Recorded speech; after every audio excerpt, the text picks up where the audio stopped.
Today we're taking a little walk on the wild side. We're at Franciscan Estate where they're doing some very interesting things with wild yeast fermentation. I'm with winemaker Janet Myers. What's up with wild yeast? Well, wild yeast is how we make our Chardonnay.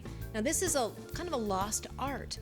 Once upon a time, all wine was made with wild yeast. We didn't have our little packets of Fleischmann's like we make our pizza dough with now, right? Winemakers have Fleischmann's but on a grand scale. If you take the grapes and you press them off, like with Chardonnay, but don't add any yeast, you allow the yeast that live in the vineyard, that live on the grapes, to do the fermentation. And those are called wild yeast or native yeast. So we say we go wild around here. We're going hog wild. No, not hog. We're going grape wild around here. So why would anyone use the Fleischmann's, Fleischmann's in So-called, quotes? right? Because it's easier. And certainly, I got to say, for certain varieties, you're not going to see as big a difference. But Chardonnay is very special. Pinot Noir too. But Chardonnay is very special in that you get these nuances of flavors. Because here's what's going on.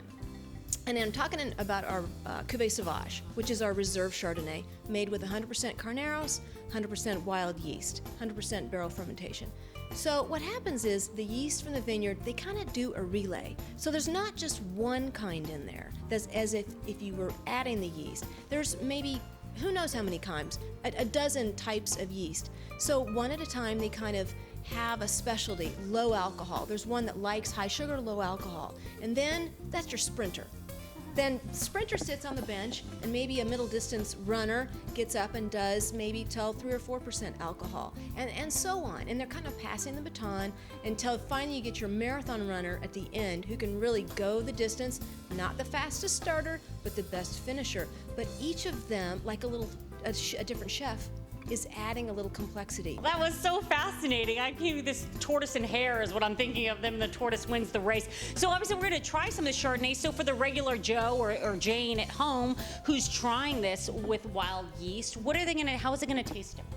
Well, first of all, it's going to be delicious reserve style Chardonnay, big, rich Chardonnay. So how is it going to be different? It's going to be very complex. I mean, they're just going to notice it's a delicious wine. But I know the difference. The winemaking team knows the difference of when we add yeast, which is delicious also, very good. But when we let the native yeast do it, it's just an incremental little nuances that we notice in the wine. So altogether, it just adds a little bit more complexity. We're talking a lot about white, given